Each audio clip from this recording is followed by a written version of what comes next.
Gotcha. So basically, I was doing Kern County Knives for a while, did a lot of trade shows, and found that there was, how would you say, like a lot of preference when it came to customers purchasing inventory. And so customability became a big thing. And so I decided to design, say, like a knife that accepted different kinds of grips, different accessories, um, while remaining practical. I noticed that there was a big market within the 1911 industry in regards to accessories. And so I decided to kind of mock up an idea where I would design a knife that would interchange with interchangeable grips that were also interchangeable with 1911 grips, uh, which was a very common accessory at the trade shows that I would attend. And so once I kind of came up with the idea, I went out and I purchased the machinery. I learned to do like forging, did my research on knife steels, and essentially learned to kind of make my own fixed blade knife. The goal was to create something fairly practical, something that could be used as a butcher knife, something that was along the lines of like a survival knife kind of thing, that what people would like to have on display. And so I created a concept, which was essentially this was the first concept that we did, or that I did. It was this fixed blade knife, and this is the interchangeable grip. That is the 1911 grip. So this is a nice pearl handle 1911 grip. The problem, though, is as I began to do more research, I I noticed two things. I had seen similar designs online, right? And so there was the intellectual property side of things, where it's my goal, especially since recently, I was doing international licensing for a plant firm or an ag tech firm.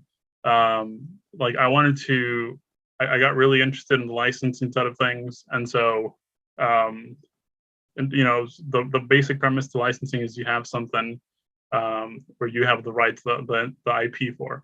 And so um, I wanted, like, there was an issue. I had seen a similar design. There's maybe one or two companies out there that does something very similar to this.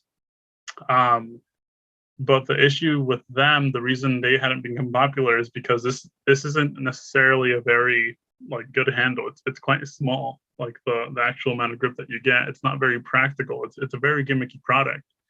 And so I met up with some friends and discussed a few issues that I had with moving forward with this project, and we essentially came to the conclusion that the solution would be to well, there's two issues that I had, like in the actual practical version, where the blade handle is actually not thick enough to insert both of these screws, which are the actual screws for the grip.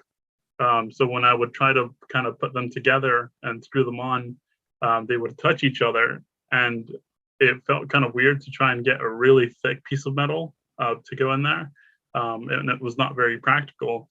And so I actually had to shave down these screws to make this work. Um, and aside from a few other design flaws, like that kind of put this on hold in regards to production quality. But then after making a few revisions, we came up with this idea where essentially we would put a bracket, kind of like a placeholder between the actual grip and the metal, the actual handle and the grip, to create a spacing, but also to create an actual a more practical grip.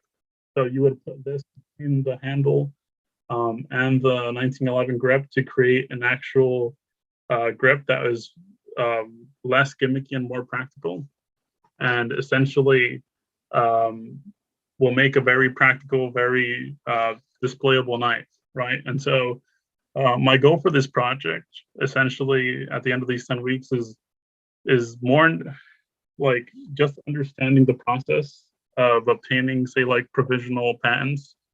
Um, so kind of understand, like learning to do research, right? To kind of better understand like what you can do to differentiate your products. I'd just like to become a bit more familiar with the how would you say the process of obtaining provisional patents. Like I because that gives that great sense of perceived ownership. Um, but it's just because of my recent experience with international licensing. I've just become fairly interested in the idea of licensing products in general, and so I think this is a good project to kind of just get started with understanding how would you say, just the general process of licensing intellectual property.